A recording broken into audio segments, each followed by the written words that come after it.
Everyone loves to listen to a good book, and there are so many wonderful ones to choose, so we decided to bring you this podcast of Stories Come to Life. Each episode features a story from either classic or modern literature, especially chosen to be interesting and exciting to hear. So sit back, relax, and listen to this story come to life. Welcome to Stories Come to Life. I am your host, Kathryn Lopez Luker. Music lessons? Could Cress really want to take music lessons? All her life so far, Cress has been decidedly against music lessons because they would be so dull as compared to hiking or swimming or doing anything outside. But that was before Cress met Mrs. Charlesbois. She is wonderful, elegant and artistic, and best of all, interested in Cress. Adult friendships and situations, though, have a complexity Cress doesn't know if she wants to understand. And then Edwin, brave Edwin. He always impresses Cress. Not only does he recite Virgil like a Roman, but he defends Cress's honor when a bully tries to use his muscles against Edwin's brains. Now sit back, relax, and listen to this story come to life. Cress Delahanty. Chapter 7. 13. Winter, Part 3. They were both in the side yard when Cress got home, her mother cutting zinnias, her father holding them and complaining about the coming wind. Cress heard him as she rounded the house. Looking at her over the top of his armload of flowers, he called out, "I suppose you ordered this weather, Cress?" This was an old pleasantry, and Cress didn't bother to reply to it. Instead, she asked, "Is it all right if I start taking music lessons on Monday?" "Music lessons?" her father echoed, as if she had suggested lessons in tightrope walking or sword swallowing. "At your time of life?" Cress had been urged toward music lessons since the age of 6. Neither her father nor mother could carry a tune, and both of them felt that if Cress would express only a little inclination toward music, their stock would have culturally made some advance. But no, Cress would have none of it. Sit on a piano stool hour after hour, going tink, tink, tink with the ends of her fingers, when she could be using all of her body swimming or climbing hills. What a crazy idea! How could people waste their lives that way? Now she had to overcome their disbelief in her seriousness. "I never heard music until recently," she told them. "I had no idea what music was, really." Her mother paused in her zinnia cutting. She held one big saffron-colored flower, the size of a salad plate, and ran her thumb around its cogwheel edge. "Does Mrs. Charlesbois play?" "Yes, she does. She plays beautifully. She's a former pupil of Levinsky." "Where would you take lessons?" her mother asked. "At school?" "No," Cress said, "from Mrs. Charlesbois. She's going to give lessons. There's an announcement in this evening's Star." Mr. Delahanty handed Cress his zinnias and walked over to the edge of the front lawn. He picked up the Star, unrolled it, and turned to the back page. "It's not with the wand ads," Cress told him proudly. "It's on the society page." Mr. Delahanty turned back to the society page, searched a second, then read aloud.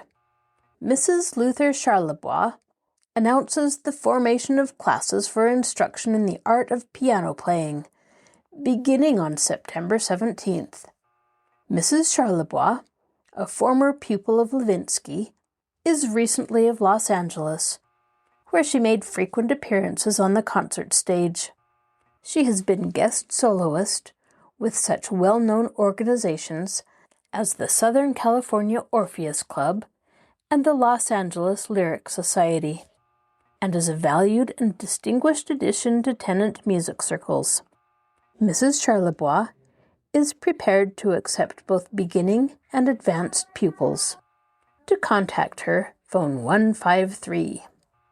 Mr. Delahanty re-rolled his paper and took a swing at a low-flying swallow. I wondered how long it would be before she'd have to take a hand at supporting that run-down ranch. One job in the family wouldn't turn the trick. It's probably more loneliness than anything else, Mrs. Delahanty said, handing Cress the saffron zinnia. Up there on the edge of the hills, with nothing but coyotes and buzzards for company a good deal of the time. Mr. Charlesbois worked in the city, a job on the Los Angeles Times of some kind. No one seemed to know just what. Certainly not a reporter, for he was the exact opposite of a news hawk in appearance, being dumpy, this in spite of the fact that he was not short, with a round, worried face. The Charlesbois had no car, and Mr. Charlesbois cut across the Delahanty ranch each morning on his way to catch the 7:10 Pacific Electric, and again each evening, on the evenings when he came home, after getting off the 6:20. So the Delahantys had plenty of opportunities to appraise his looks. Why didn't Charlesbois ask somebody who knew something about ranching before buying that place? Mr. Delahanty asked, as if Mrs. Delahanty had never mentioned loneliness. All right, he said. Why didn't he ask me? It was cheap, Mrs. Delahanty said. Maybe cheapness was an item. Cheapness of that kind is always dear in the long run. The Charlesbois Ranch had been planted in the late 1920s, when orange prices were so high that all the land in tenant, which was not straight up and down, and to which at least a little water could be piped, had been cleared and planted. Now the shallow foothill soil, together with a decade of insufficient fertilizing and spraying, had resulted in a grove, yellow-leafed and overproducing, as dying stock will. Maybe it was more to get out of the city than get a producing grove, Mrs. Delahanty suggested. Cress, uninterested in why the Charlesbois had located in tenant, said again, Is it all right if I start taking lessons on Monday? She had first met Mrs. Charlesbois 2 weeks ago in the hills back of the Charlesbois Ranch. She often went up there at sundown, for the pleasure of the run, and for the wonderful, sad, alone-in-the-world feeling it gave her to look out over the darkening valley at that hour. She had been standing on Lookout Rock, half childishly frightened by the cicadas buzzing about her heels with their rattlesnake sound, when a voice behind her said, Don't jump, please. I'm just another human being. She had jumped, of course, and Mrs. Charlesbois had put out a steadying hand. Couldn't you tell by the way the katydids stopped singing that someone was coming? I didn't notice that they did stop. What? Not a campfire girl? Not a Girl Scout? I was a bluebird once, Cress had admitted, painfully bound to literal truth-telling, though she saw how unimportant it was. I would never have guessed it. You look far more like a quail or meadowlark. Even, she had added, laughing, a roadrunner. Mrs. Charlesbois had looked like what?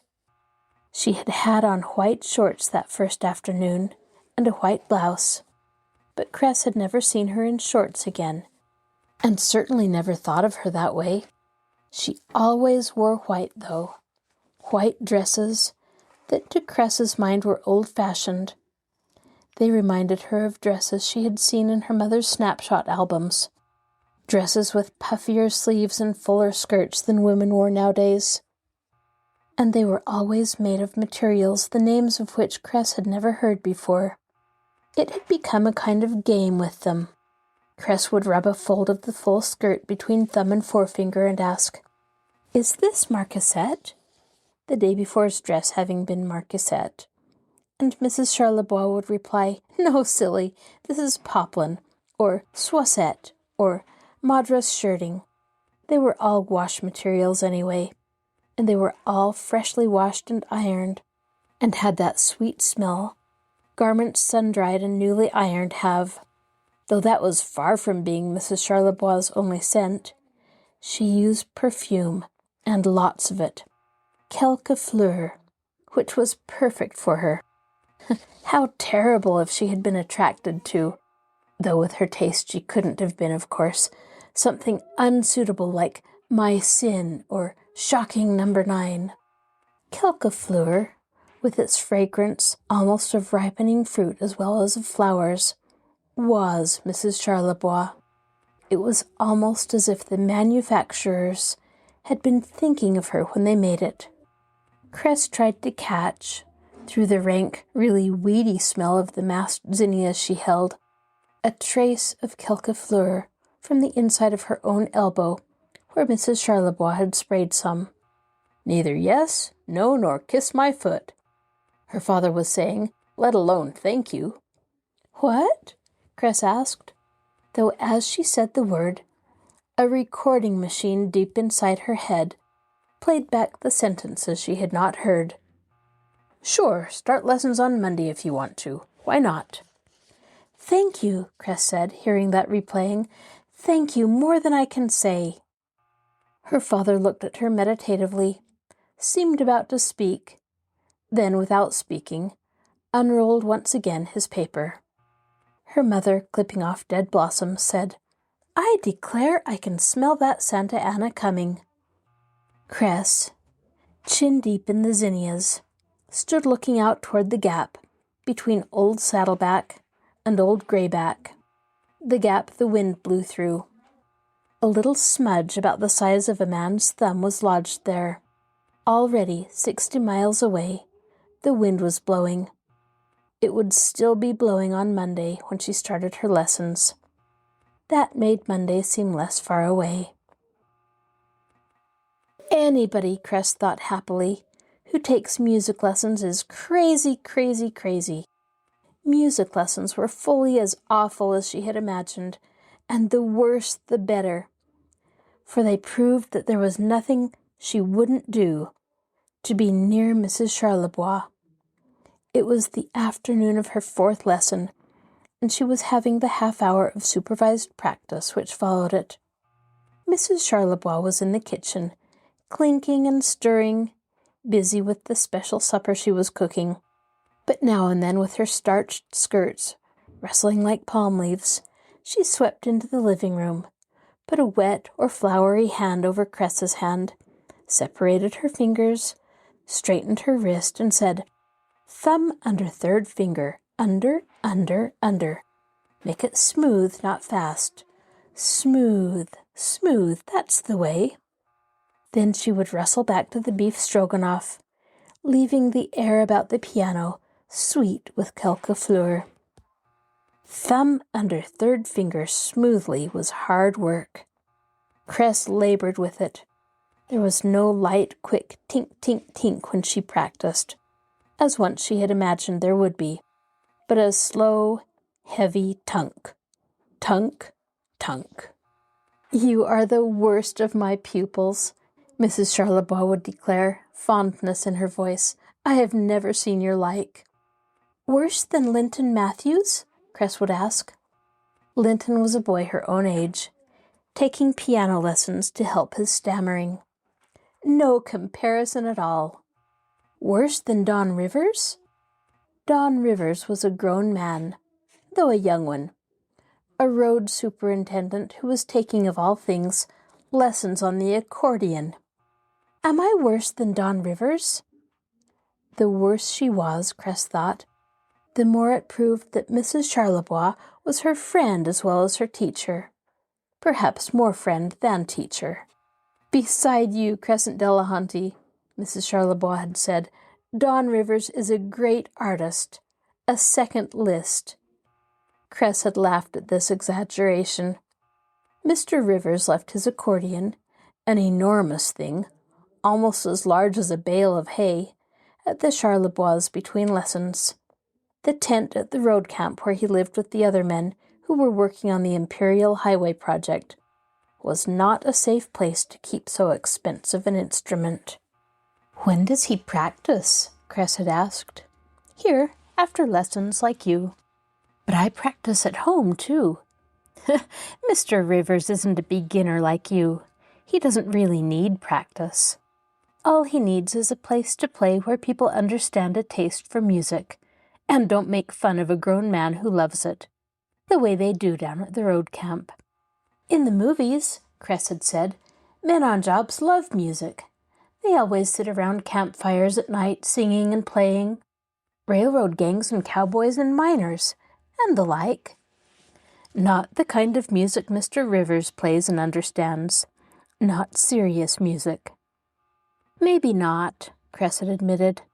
She really didn't know, and she liked Mr. Rivers.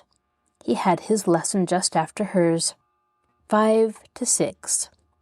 Her lesson was late because of school, and his, because of his work, was still later. After dinner would have been even better for him, Mrs. Charlesbois said, but it was too much to expect Mr. Charlesbois to put up with the eternal sound of music. He has to hear enough as it is, just listening to me, without the additional uproar of pupil practice being added. "Uproar," Cress had echoed, hating Mr. Charlesbois for thinking of his wife's playing as an uproar. "I think he's terrible. He must loathe music, really." But Mrs. Charlesbois would not hear a word against her husband, ever. "Now, Cress," she had warned, then softened her warning by saying, "You know very well, Cress, that the accordion is not everyone's instrument." Maybe not. Anyway, Cress liked Mr. Rivers. He had driven her home one night when her lesson had run late, and he had arrived early. He was a dark, beak-nosed young man, smiling but not very talkative, and as polite to her as he was to Mrs. Charlesbois. He was going to have dinner tonight with her and Mr. and Mrs. Charlesbois. Cress would have preferred to have been the only guest, but she knew quite well that Mrs. Charlesbois couldn't show preference for any one pupil.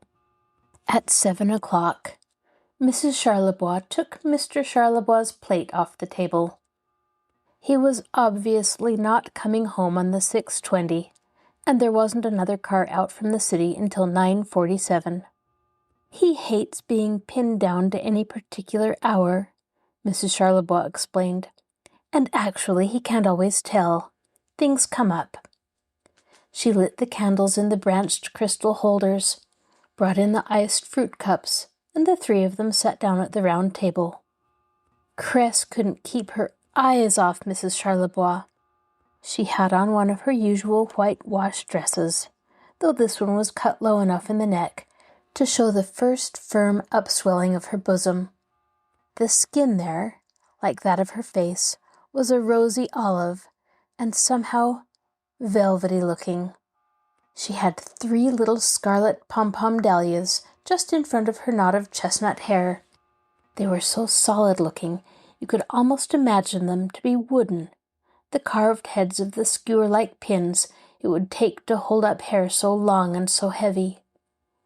Mrs. Charlesbois presided as if the dinner were very important. Yet she was so laughing and girlish, her round brown arms passing food with all the grace of piano playing, that Cress felt beside her quite heavy and matronly. Sometimes she felt sorry for Mr. Rivers. Mrs. Charlesbois left him so much out of the conversation, as if he were only an audience for her and Cress's talk. She would touch Cress when she got up to change course, giving her shoulder a little squeeze, or smooth one of her eyebrows with a delicate forefinger. She was almost incandescent, Cress thought, burning bright like Blake's tiger, her hands flickering out to warmly touch like flame tips. After dinner they sat in the living room. Mrs. Charlesbois brought the candles from the dining room table and put them on the piano. Then she lit 2 big chunky candles on the mantel and put a match to the already laid fire. Because there was greasewood in it, the smell was of outdoors, and this was strange in a living room with a grand piano and a bust of Beethoven on a white pedestal. Mrs. Charlesbois stood after the fire caught, looking at the room, "We have a festival of lights," she said in a low, excited voice. "Oh, do look how they glitter." Cress did look, and it was true. There were only 2 small rugs on the floor, and the bare floorboards reflected all the wavering, unsteady lights. There were no curtains at the windows, and though there were blinds, and the black night pressed against the glass like a depth of unfathomable water, and bore the candlelight on the surface of its darkness, as if it were a mirroring pond or lake. After they had looked for a while, Mr. Rivers said, "Won't you please play for us?" "No, not tonight," Mrs. Charlesbois said. "With you two, music is my business. Let's not have any business tonight. Let's visit. Let's be friends. Let's have a festival of talk.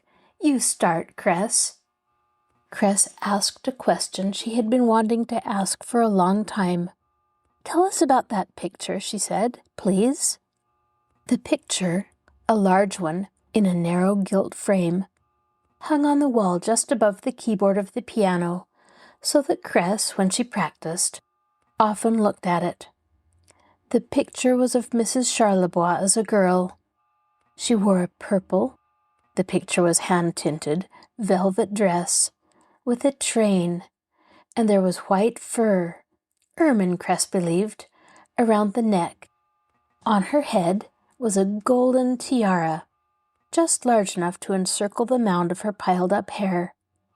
"Was that," Cress asked, "the dress for your coming-out party?" "Ha! Coming-out party! Oh, Cress!" Mrs. Charlesbois' laugh was like her skin and her hair, warm, a mingling of rosiness and darkness. Her voice laughed at the funniness of that suggestion, but it cried, too, at something sorrowful in it.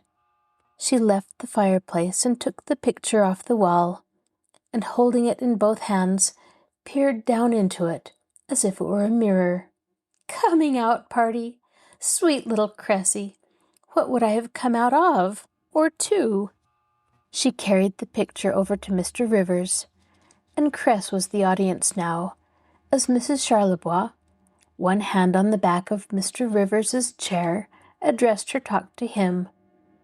"Were you ever in Oil-Linda?" she asked.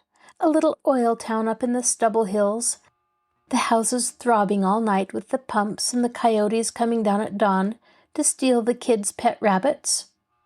Mr. Rivers looked up from the picture, saying no by a shake of his head. "You've missed nothing," Mrs. Charlesbois declared. "I was born there. I think maybe I'm the only baby who ever was. Most pregnant women couldn't stand the smell of the oil and the constant throb of the pumps and the buzzards and the snakes. Anyway, I was born there and went to school there and was elected Queen of the County Fair there. And that is the picture of me, Queen of the Orange County Fair." "They couldn't possibly have elected anyone else." "They could have, but they didn't. 15 or 20 other girls were candidates, but I won easily. Oil men make big money, or did then, and they are easy spenders. You voted," she explained, "by buying tickets at $0.25 each. One man, a driller, bought an even 100, so I won. I reigned for the 5 days of the fair, rode around the county sitting on the back of a convertible and accompanied by a 5-piece band. Such crazy nonsense. On the second night of the fair, I was formally inaugurated. Floodlights, a full band then, and so forth. They gave me this ring that night. It was my prize for winning the election." She held up her left hand and showed them the diamond she wore above her wedding ring. "It is small," she said, defending it against any belittling, "but deep and true in color." Then, looking over Mr. Rivers's shoulder and speaking objectively, "She was really quite a pretty girl then." There was a small silence before Mr. Rivers, as if the truth must be spoken, however awkward or difficult, said, "She was beautiful then, Inez. She still is." It was the first time Cress had ever heard Mrs. Charlesbois called by her first name. She looked at her as if, beneath the familiar outline, she might see emerging a new and more intimate personage. And for a minute, that hidden person did partially emerge. That sweet, regal, newly crowned girl was there in the room, more real than the grown-up music teacher. "Oh, Mr. Rivers," she said, "thanks. I was 17 then, and that was 17 years ago. Why, I'm old enough to be Cress's mother, easily old enough." At first, Cress thought proudly that Mrs. Charlesbois was saying, "Since I'm old enough, why don't I have a daughter like Cress?" But she wasn't sure because the next words she said were, Me, Inez Dresden." She took the picture from Mr. Rivers and went to the window with it, and gazed into the picture rather than at it, since that was the darkest spot in the room. "I was the first queen they ever had who could do anything except pose in a bathing suit, or ride on a rolled-back convertible top. When they found I could play the piano, they had me play every night in the intermission between band pieces." Cress said, "Oh, I wish I could have seen you and heard you." "Ha! I was just about as good then as I am now, I'm afraid." "Afraid?" Cress said. "One should grow, develop." "Geniuses," Cress said fiercely, "can't improve like other people, can they? They start too near the top. There isn't room."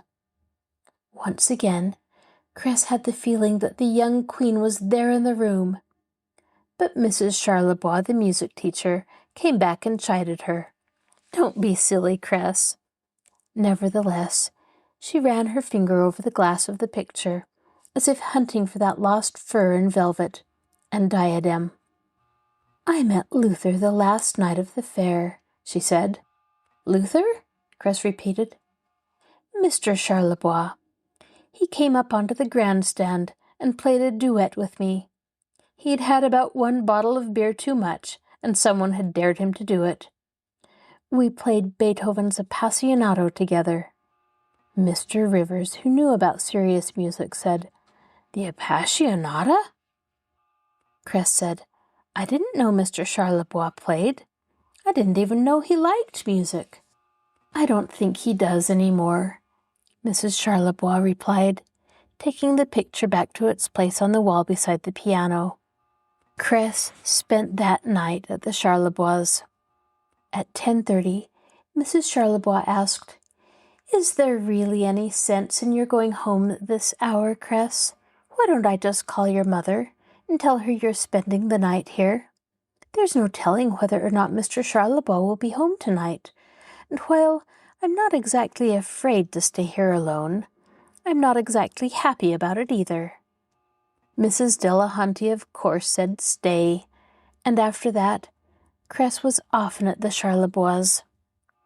She would fall asleep in her room upstairs in the Swiss chalet, listening to the sound of Mr. Rivers's serious music on the accordion. She understood better now why Mr. Rivers's music was never going to keep men at a road camp, sitting around a campfire in the evening. She herself would have preferred the beer-barrel polka to the mournful, uncadenced cries which seeped upward to her. On the nights when Mr. Charlesbois came home, there was, out of deference to his having grown away from music, no accordion playing of any kind, either serious or pleasant to hear. Though Cress still felt considerable hardness of heart toward Mr. Charlesbois, for what appeared to her to be his neglect of his wife, and for his loss of interest in her music, this feeling was tempered some by a talk she had with Mr. Charlesbois himself. She had come home one Saturday afternoon at the beginning of December, on the same Pacific Electric car as Mr. Charlesbois. She had spent the night before with her grandfather in Whittier, and Mr. Charlesbois, through work early because it was Saturday, had taken the 4:10 out from town instead of the 6:20. Cress hadn't seen him on the car, and was surprised when he alighted with her at the Tennant station.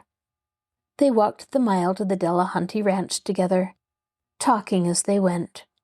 Cress saw that, though Mr. Charlesbois was neither handsome nor commanding, she had been mistaken to think him nothing.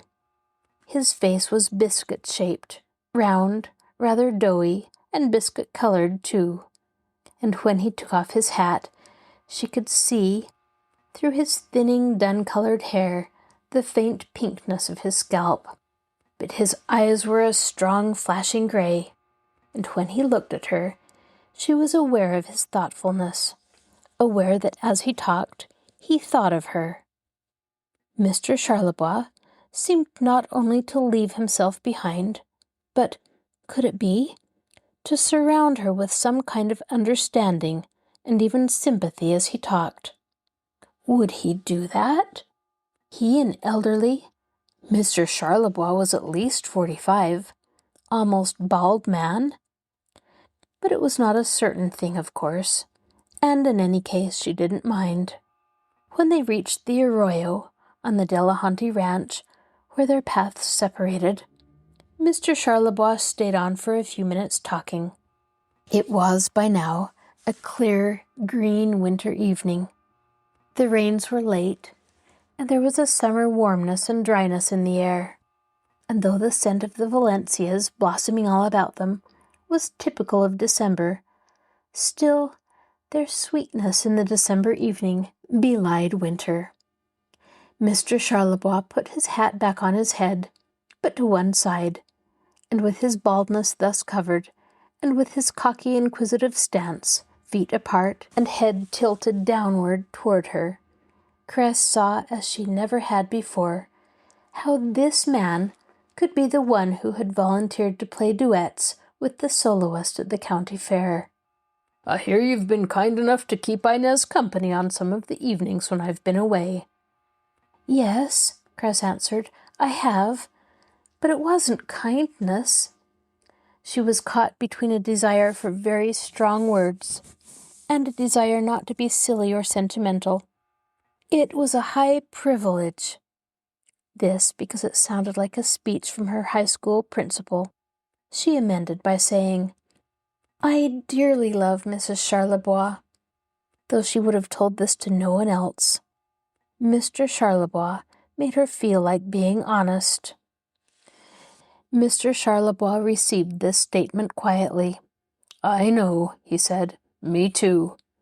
For 17 years.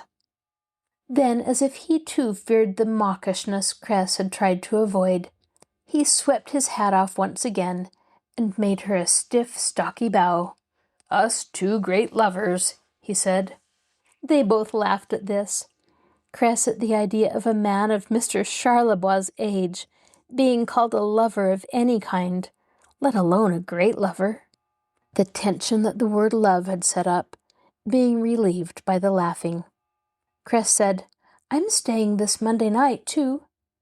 Then, because a little embarrassment still lingered, she said, self-consciously, "If you're home, I can play my first real piece for you." "What is it?" Mr. Charlesbois asked. "Barcarolle from the Tales of Hoffmann, simplified, of course," she admitted. "Well," Mr. Charlesbois said, "that's real progress." He whistled a few bars.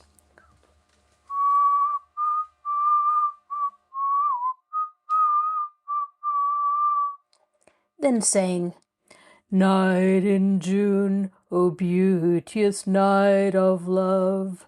And here it is December. June and December, and night coming on. "No, I won't be home Monday, but you can play it for me some other time. And you take good care of Inez. It has always made her uneasy, being alone." Monday night was the most beautiful night she had had so far at the Charlesbois. And even though Mr. Rivers stayed for dinner too, she had come not to mind him very much. In fact, once or twice, when she and Mrs. Charlesbois had been alone for dinner, some of the magic had been missing. The outward surfaces had been the same, the warm, glowing skin, the fresh white dress, the usual kind graciousness. But Inez Dresden, the young queen, had been absent, and nothing Cress could say, no funniness or compliment, could bring her back. And once having seen that Mrs. Charlesbois, no one was going to be content with any other. Also, the presence of Mr. Rivers seemed to reconcile Mrs. Charlesbois, and Cress had become reconciled to the fact that Mrs. Charlesbois needed such reconciliation, to the idea that she was old enough to be Cress's mother. Cress had even heard her say once to Mr. Rivers, when Cress had been out on the porch with the saucer of milk for the cat, "Where has that child of ours disappeared to?" This was the first night they had had music after dinner. "Inez," Mr. Rivers had said. Mr. Rivers and Mrs. Charlesbois, now that they knew each other better, were always Don and Inez to each other. "Won't you play for us this evening?" Mrs. Charlesbois, who had always before said no to this question, said, as if she had only been waiting to be asked, "Of course, Don, I'll play for you. Then you can play for me, and Cress can play for both of us." And that was what they did. No questions asked about "what do you want?" or any nonsense of that kind. Mrs. Charlesbois went to the piano and began to play, as if long ago it had been settled that whatever Mr. Rivers wanted, she wanted too. Cress had no idea what was being played, and she saw clearly enough that this was no time, though she had a bent that way, for picking up musical facts, memorizing the names of composers and compositions. The sounds which Mrs. Charlesbois' fingers, strong and pink-nailed, brought out from the piano were to be heard and felt, not labeled or pigeonholed. Now, Cress thought, Mrs. Charlesbois is not the young queen, but something greater even. But what was greater than a young queen? Summer was greater, Cress thought, and a deep river in the ocean, and it was of these she was reminded. Mrs. Charlesbois was so beautiful. She had a kind of satiny sheen like plums or grapes, fully ripe, but not yet touched. It was a winter's night, but Mrs. Charlesbois put summer in the room. June in December, as Mr. Charlesbois had said. The scent of her perfume was as warm and gusty as if it came off a real garden, where real flowers opened their trumpets to invite the sun's entry down to the last granule of golden pollen. Mr. Rivers's playing was quite different. No summer sounds or scents came from that great instrument of his. What he played was night and storm and darkness, things anyone sitting in the dark would want music to blot out, islands of sound, silence between the islands, no way for a non-swimmer to get from one island to the next. Island after island, each new and stranger than the last. The accordion, Cress supposed, was the nearest there was to a human lung, almost able to cry and bewail and entreat. "Stop! Stop!" she wanted to say to Mr. Rivers. And he did stop, suddenly, with no sign given beforehand that a stop was coming, no flourish of any kind, no crescendo, Cress thought, using her newly acquired knowledge, just cessation. His arms hung at his sides, that big external lung still hung from his neck. Mrs. Charlesbois did not say a word to him, any more than he had spoken to her when she finished playing, but she helped him out of the harness of that crying instrument, before turning to Cress. "Now it's your turn," she said. Up to the minute of that command, Cress had supposed that she would play, that she was waiting to play. But when the command came, she was suddenly sleepy and tired, and she saw how absolutely crazy the notes of her simplified barcarolle would fall into a room still echoing with those other notes. "If you'll excuse me," she said, "I think I'll go to bed." She went to sleep at once and awakened to the sound of Mrs. Charlesbois and Mr. Rivers playing together. The music, much hushed by the time it reached the second story of the chalet, might have been dreamed. Cress rested on her elbow for a time, listening, assuring herself by continuing to hear it that it had not been.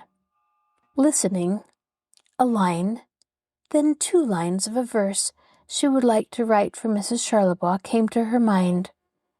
There was an empty place in her heart, which she would have to do something to fill.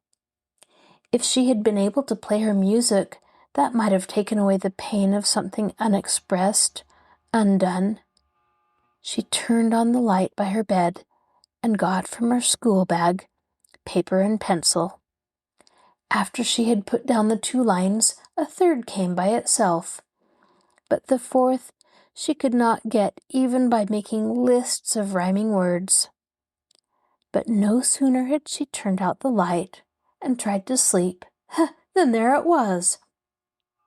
She made a fair copy of her verse, and above it wrote, "A few lines from Mrs. Charlesbois."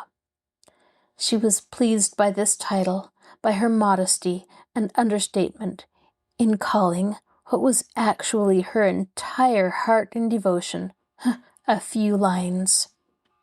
Looking at her verse, she had a sudden impatience with waiting for morning to give them to Mrs. Charlesbois.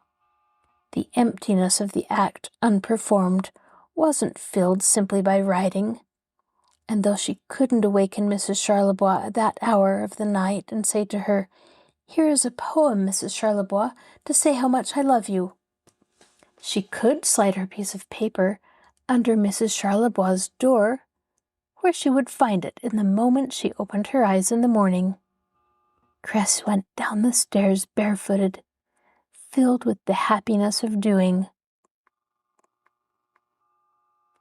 Either Mr. Charlesbois hadn't come home at all on Tuesday and Wednesday nights, or he had come home on the late car.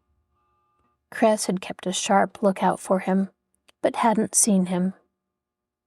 On Thursday night she walked into the tenant station and was waiting in the shadow of the building when the 6:20 pulled in. She watched Mr. Charlesbois come heavily down the steps, noted that he was hatless, and that he had pushed his newspaper, folded any old way, into his bulging coat pocket. "Mr. Charlesbois," she called, "Mr. Charlesbois." At first, all of her sorrow and pity had been for herself. She remembered hearing Mrs. Charlesbois telling everybody one time when she had gone into town with her and her mother, "Oh, Cress is more than a pupil. She stays with me almost every Monday night. Yes, Mr. Charlesbois is away a good deal, but Cress stays with me when he's gone. Oh, no, I'm not lonely. I almost look forward to the nights Luther is gone. Cress and I have such good times." And I was nothing to her, Cress thought bleakly. Nothing. She perhaps even loathed me, but she had to put up with me. I was so convenient for her. After a while she had stopped thinking of her own hurt and deception, and thought of Mr. Charlesbois. What of him? He was still deceived. He still believed. Us 2 great lovers, he had said. And we were nothing to her, nothing. Me, a convenience, and Mr. Charlesbois, a hindrance. She ran out of the shadow, calling in a louder voice for Mr. Charlesbois. Head down, was already walking away from the station. He turned at her call and came back toward her. "Why, Cress," he exclaimed, "I didn't see you on the car. You been up visiting your grandpa again?" "I wasn't on the car," Cress said. "I came especially to meet you."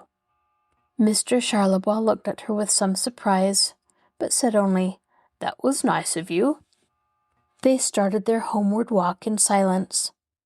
It was a dark, moonless night, with only a handful of stars to be seen between the big, threatening clouds. except that the path they traveled was well known to both. Going would have been difficult. As it was, they walked quickly, sometimes abreast, sometimes single file. Cress, who had believed that her sense of duty was strong enough to make it easy for her to tell Mr. Charlesbois what she had to tell him, could find no words with which to begin. Mr. Charlesbois himself said, "Well, did you play your Barker roll Monday night? Simplified version?" "No," Cress answered. After a while she said, "They played, though." "They? You mean Inez and Mr. Rivers?" "Inez and Dawn," Cress said. "Inez and Dawn, that's right. First names don't come easy to me. It's a wonder I'm not calling you Miss Delahanty." Cress went on desperately in spite of this playfulness. "I came down to meet you, Mr. Charlesbois, to tell you that Monday night—" Mr. Charlesbois finished for her. "To tell me you had a fine shindig Monday night? Played music, made fudge, maybe?" "No," Cress said. "Oh, no, it was nothing like that. It was the opposite of that. I came to tell you that afterwards, after I went to bed, I came downstairs and—" "And left Inez a poem," Mr. Charlesbois said. "I have it right here." He clapped a hand against his coat pocket. "I like it. I've thought what you say in it a lot of times myself, but I haven't your gift for words. I can say it by heart if you want me to." "Don't!" Cress cried. "Don't say it. You wouldn't want to say it if you knew." "Knew?" Mr. Charlesbois interrupted her. "Why, I know everything, Cress. By my time of life, there's nothing a man doesn't know, whether he wants to or not. All a man at my time of life can learn is new ways of saying things like this pretty rhyme of yours. She had the dark and wind-swept beauty of the hills from whence she came." "No," Cress insisted. "No, please don't say it." She made one more effort. "You and I, Mr. Charlesbois, we both—" He once again completed her sentence for her. "We both love Inez." "Did," Cress said. "We did." "No," Mr. Charlesbois contradicted her. "We do. I know everything, and you know quite a lot. For a girl your age," he said. And though it was too dark to see, his voice sounded as if his face might have that same crooked jack-o'-lantern smile she had seen when he said, "Us two great lovers. For a girl your age, you're downright loaded with knowledge. And both of us love Inez, only you can say it in rhyme and I can't. So long," he said. "It's late and it's going to rain before I get home if I don't hurry." From some distance up the arroyo, he called back, "I'm still looking forward to hearing you play that Barker roll. Grown-up version, no simplifications. I might even play it with you sometime." Cress stopped beside a lemon tree near the house for a while before going in.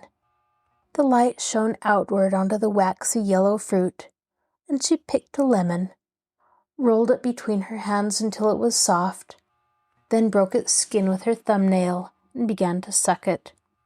A few drops from the coming storm spattered onto her forehead and hands. She wanted to stay out in the rain, be drenched, muddied, cold. She knew exactly what she had tried to do and why. It was perfectly clear to her, and now she would like to stay out until she was half drowned and worried about, then go in and be made the center of a considerable to-do, dried and warmed and comforted. She went in just as she was, however, scarcely dampened, pausing at the door only long enough to throw away her half-sucked lemon. Chapter 8 13 Spring Part 1. It was early spring. In the arroyo, a quarter of a mile south of the Delahanty ranch, cactus was already blooming. Meadowlarks sang their liquid, otherworldly songs. Butcher birds, rich in insects, impaled their surplus stock on suitable thorns. Road runners ran for pleasure and without pursuit.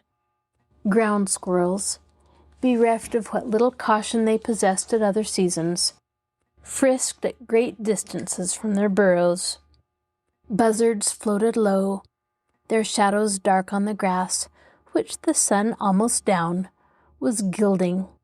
But the air was still warm, the day still lovely, and the arroyo continued to echo as it had for the past hour, with the stateliest measures ever molded by the lips of man, the long rolling periods of Virgil.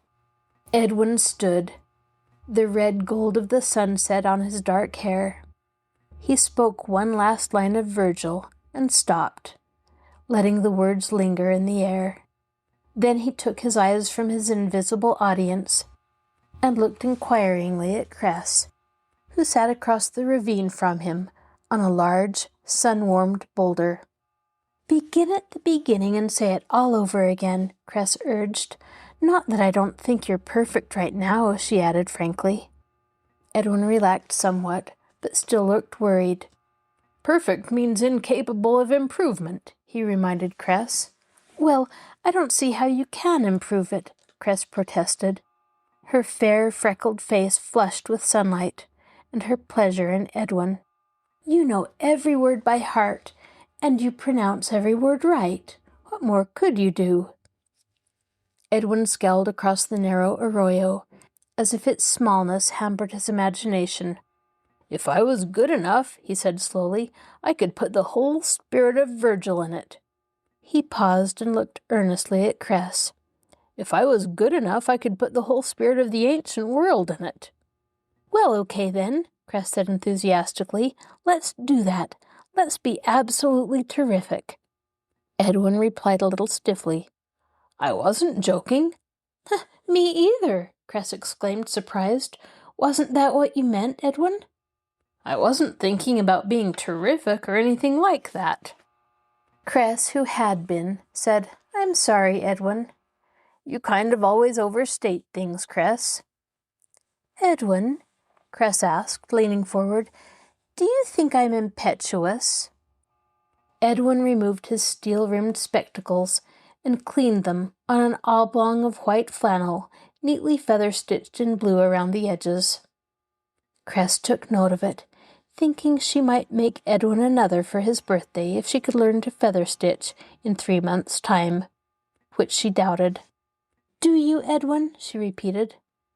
Edwin resettled his spectacles. "I think you're pretty hasty sometimes, Cress." Hasty was not the same as impetuous, and Cress returned to Virgil. "Go on, Edwin," she said. "Say your part through from the beginning again." "It's your turn to say your part," Edwin told her. "My 2 little lines," Cress scoffed. "A chain is no stronger than its weakest link," Edwin said honestly, "and your lines have their place in the play." The play, Scenes from the Aeneid, was to be presented in 1 week's time by the Latin department of Tennant High School. Each spring, wearing togas and Roman sandals, garlanded with chaplets of eucalyptus leaves and carrying short swords carved from sun-kissed orange boxes, the Latin classes demonstrated to assembled parents their mastery of the language. This year's demonstration was unusually ambitious, and Edwin as narrator was, after all, Aeneas himself, its most important male personage. Looking at Edwin now, Cress thought that with his dark hair falling in a jagged line across his high white forehead, and his eyes lifted to the rim of the arroyo, he looked like a great tragic actor, or, perhaps except for his glasses, Hamlet himself. It was easy to imagine that the battlements of Elsinore had been of the same smoky gray-green as the tall cactus which now served him as a backdrop, and that the problems which he pondered had to do not with a high school Latin play, but with love and death and guilt and madness. "Edwin," she asked, "would you like to play Hamlet?" Edwin shook his head. He had no illusions about his qualifications as an actor, nor about the problem he had presented to Miss Freitag, Latin teacher and director of the play. He was the best student in Miss Freitag's class, and he could memorize Latin verse more easily and deliver it with greater sonority and conviction than any of her other pupils. But his appearance was woefully unclassic, and he knew it. And not only did he have a non-Virgilian look, but in some unfortunate manner he communicated a non-Virgilian look to all, which, until he came upon the scene, appeared authentic. Edwin seemed to be a touchstone of reality. The minute he stepped onto the stage, chaplets, which until that time had been easily recognizable as of the true laurel, became nothing more than circles of wire incompletely covered with eucalyptus leaves, and the short swords, for all their aluminum paint, immediately reverted to the soft pine of orange boxes. Worst of all, the toga, which on the other boys was a picturesque and dignified garment, obviously appropriate for poets and statesmen, appeared on Edwin to be a costume downright unsuitable for public wear. Miss Freitag had put Edwin into a short tunic, but that had been even worse. Atlas Peak, the Aeneas of the play, took one look at him, thus scantily covered, and said, "You're sure lucky to be living today, Skinny. The Romans would have exposed you at birth." Miss Freitag, while considering this statement untactful, thought it probably true, and was proud of her final solution of the problem posed by Edwin. She developed the part of narrator for him, kept him off the stage entirely, and clothed him in a manner intended to suggest a professor of the classics. Thin legs hidden by striped gray professorial trousers, narrow shoulders encased in a frock coat, necessary spectacles given the appearance of scholarship by a length of dangling black grosgrain ribbon. These makeshifts, which Edwin saw truly enough as occasioned by his deficiencies, appeared to Cress to be nothing more than a tribute to his uniqueness. Ignoring his reluctance to talk about himself as an actor, she said again, "I bet you could play Hamlet if you wanted to." "Well, I don't want to," Edwin answered shortly. "Okay," Cress persisted stubbornly. "You don't have to, but you could." "Go on," she said hurriedly, before Edwin had a chance to contradict her. "Say your part through once again. I can say mine on the way home." Edwin straightened himself as if about to begin, then lowered his chin and looked about. The arroyo, while narrow, was deep, a sandy, golden, cactus-filled waste, lonely, strange, and at this time of the day, a little mysterious. "This probably looks a good deal like Africa," he said. "Africa?" Cress asked, her thoughts far from there. "Where Aeneas met Dido." "Oh, it's a good place to be practicing, then, isn't it?" Edwin nodded. "It's funny, isn't it, Cress? Here we are reciting Virgil, and Virgil didn't even know the New World existed, let alone the United States, let alone California, let alone this arroyo and you and me in it," Edwin said. And he and Cress both laughed. "Maybe he does know," Cress said. "Maybe he's alive someplace and listening." "Do you believe in life after death, Cress?" Edwin asked seriously. Cress sighed with pleasure. Perhaps they would now have a philosophical discussion. That was one of the things she liked so much about Edwin. He was interested in everything and would talk about everything: life, death, honor, immortality, transubstantiation. Did everyone see the same chair? If you could hear the intervals of silence in music, would they be music too? At what minute did a bird swallowed by a cat cease to want to chirp and begin to want to meow instead. Now she replied judiciously, "Yes, I do, Edwin, don't you?" Edwin didn't reply. Far off in the Santa Ana Valley, Cress heard a train whistle. A hummingbird dropped into the arroyo, whirring disappointedly about the wild tobacco blossoms which were still too green for honey. A lizard ran halfway up the boulder she sat on, looked at her, then ran down again. "Don't you, Edwin?" she asked again. But Edwin only shook his head. Evidently he was not in the mood for a philosophical discussion this afternoon. "You got time to hear me through once more?" he asked. "Of course," Cress said. "That's what I've been waiting for. Begin at the beginning. Begin at 'Arms I sing, and the man.'" Cress imitated somewhat Edwin's polished declamatory style, but without the Latin words, the imitation was rather flat.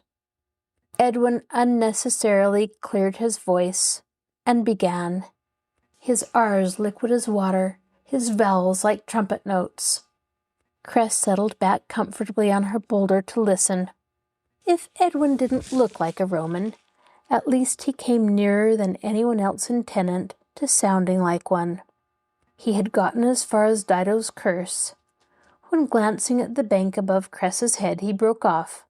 "Hi there," he said in a flat voice. Cress turned about. There above her was Clarence Rambo. He was known, because of his red hair and ability to cover ground, as the Crimson Rambler. The Crimson Rambler now stood, legs wide apart, and hands in pockets, regarding her and Edwin curiously. "The Rambler himself," said Cress without enthusiasm. She and Clarence were not on good terms. He had passed her a note in study hall, which she, after seeing the first few words, had taken up to the waste-paper basket and ostentatiously torn into 1,000 pieces without further reading. Now, as Clarence dropped down into the arroyo, Cress looked with renewed distaste at his red, good-natured face and his small reddish-brown eyes. "Nice hideout you two got here," he observed. "Hideout?" Cress exclaimed. "Yeah, hideout. What you two do down here, anyway?" "Do? We're practicing," Cress told him with dignity. This struck the Rambler as being very funny, and he laughed immoderately. "Ha! Practicing," he was finally able to say. "What you two practicing down here in your hideout, Cress?" "We're rehearsing for the Latin play," Edwin said. He pulled his copy of Scenes from the Aeneid from his pocket, as if to prove it. "Scenes from the Aeneid," he explained. This also seemed very funny to the Rambler. He laughed so hard that the skin was tightly drawn across the two bony protrusions above his eyes, and the eyes themselves were narrowed to the merest slits. "Ha! Scenes from the Aeneid! Say, did you ever hear this?" he asked them. "Latin is a language, at least it used to be. First it killed the Romans, now it's killing me." "We heard it," Cress said. "It's very, very funny. Also, very, very old." "I know some more," Clarence said. "New. Want to hear some more? Also in Latin." "Beat it, Rambo," Edwin said. "Get out of here. We're busy." The Rambler looked at Edwin very coolly. "Drop dead, Skinny," he advised, "and save the doctor bill." Then he turned again to Cress. "You want to hear some more, Cress? I can make up poetry. Latin poetry." "You and Virgil," Cress said lamely. "Sure, me and Virgil. I sing of arms and the woman." "Shut up, Rambo," Edwin said.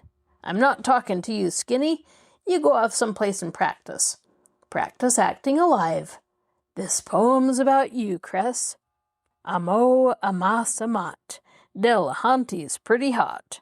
How do you like that, Cress? More truth than poetry, huh?" Edwin threw Scenes from the Aeneid to the ground. "Cut that out, Rambo." "Oh, hell, Skinny," Clarence said easily. "Don't let it worry you just because it didn't come out of a book. You'd be surprised what ain't in books. Besides, that's just the beginning. Amo, amas, amat. Delahanty's. Clarence stopped suddenly, and Cress, who had been watching him, too amazed and shocked to speak, turned toward Edwin. Edwin was holding threateningly aloft a large and very spiny section of the cactus plant, beside which he stood. "Don't that hurt, Skinny?" Clarence finally asked, a little uncertainly. "You shut up," Edwin told him, "or you'll soon find out." "Why, Skinny," Clarence said, "don't you know that's just like pulling a gun on an unarmed man?" "Okay," Edwin said, "I've got a gun and you're unarmed, and you better be quiet and get out of here, or I'll fire it. And another one right behind it." Edwin extended his free hand in the direction of the cactus plant at his side. "Two guns, Skinny." Clarence's voice was heavy with sarcasm. 3, 4 gun if you don't beat it, Edwin said, unmoved. "I was only making a little joke. Cress, don't—" "Shut up about Cress," Edwin told him, lifting the cactus section menacingly, "and beat it." "You don't have to keep saying it," Clarence said. "I got no desire to hang around where I'm not wanted, where all people can think of is to bop each other over the head with pieces of cactus." He climbed the embankment slowly and unconcernedly. At the top he turned around. "Any time you get brave enough to meet me without a gun, Skinny, just let me know. Things will be different then." Whistling loudly to show his indifference to the entire affair, Clarence disappeared. When he could no longer be heard, Edwin dropped the cactus, walked over to the boulder which Cress had vacated, and sat down. He leaned forward, shoulders hunched, looking at the ground. "Does your hand hurt, Edwin?" Cress asked. The hand with which he had held the piece of cactus was red, full of spines and already swelling. But Edwin shook his head. "I guess you're pretty ashamed of me," he said in a low voice. "Ashamed?" Cress exclaimed. "Pulling a gun on an unarmed man that way. I guess that was pretty tricky, all right, and cowardly." "Cowardly?" Cress repeated vehemently. "Why, he'd have beaten you to nothing, Edwin, if you hadn't, and said anything he wanted to about me." "A brave man would have fought him on even terms," Edwin said dejectedly. "Knuckles to knuckles." "Knuckles to knuckles?" Cress cried in disgust. "Why, you did fight him on even terms. He's got muscles and you've got brains. You fought his muscles with your brains." "I've got some muscles," Edwin said. "Of course you have, but Clarence Ramble's got 10 times more muscles than anybody I know. It would have been like David's throwing away his slingshot and going out to wrestle with Goliath. It would be stupid, knuckles to knuckles," she said again scornfully. "Is that the way it seems to you, Cress?" "Yes, it is, and besides it didn't hurt David any to use his slingshot, and it must have hurt you terribly to pick up that cactus. In fact, it was the most courageous thing I ever saw or heard of." Cress hurriedly lifted Edwin's hand and began to examine it. "I can pull out these big ones now," she told him, "but I can't do anything about the little ones without tweezers." When most of the large needles were out, Edwin said, "You never did get to say your part, Cress." "I don't care," Cress told him. "Anyway, I think the Aeneid is silly, really." "Silly?" Edwin sounded shocked. "The men are all right, I guess, but Dido, building herself a funeral pyre because Aeneas was sailing away from her." Edwin was silent while Cress worked on a final needle. Then he said, "Dido loved Aeneas." "Well, of course," Cress answered. "But building herself a funeral pyre because he was leaving her?" "What would you have done, Cress?" "I would have built myself a boat and sailed right after him." Edwin said nothing. "Which would you want a woman to do, Edwin?" Cress asked. "I don't think anyone's going to jump on a funeral pyre for me or sail after me in a boat, either one," Edwin said. Cress finished her work on Edwin's hand before she spoke again. Of course, in this day and age, that's just figuratively speaking. Funeral pyres and sailing away in boats and so forth. Edwin stood up and with his good hand pushed back his hair, which had fallen further than usual over his forehead.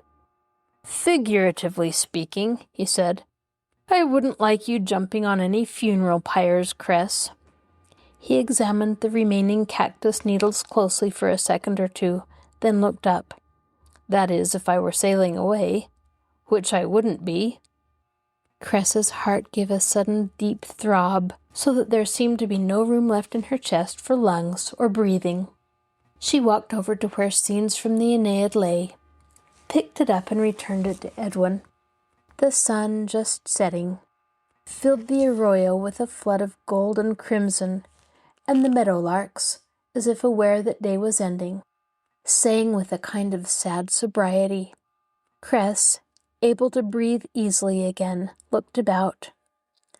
It's 1,000 times more beautiful here than Africa ever was, she thought, and started to say so.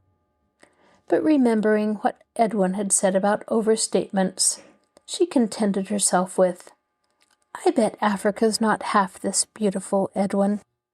This is your host, Kathryn Lopez Luker. Thank you for joining us for this episode of Stories Come to Life. Be sure to join us next time when we continue to listen to Cress Delahanty by Jessamyn West. I'd love to hear from you, so please send me an email to kluker@marshallpl.org. I'll talk to you again soon.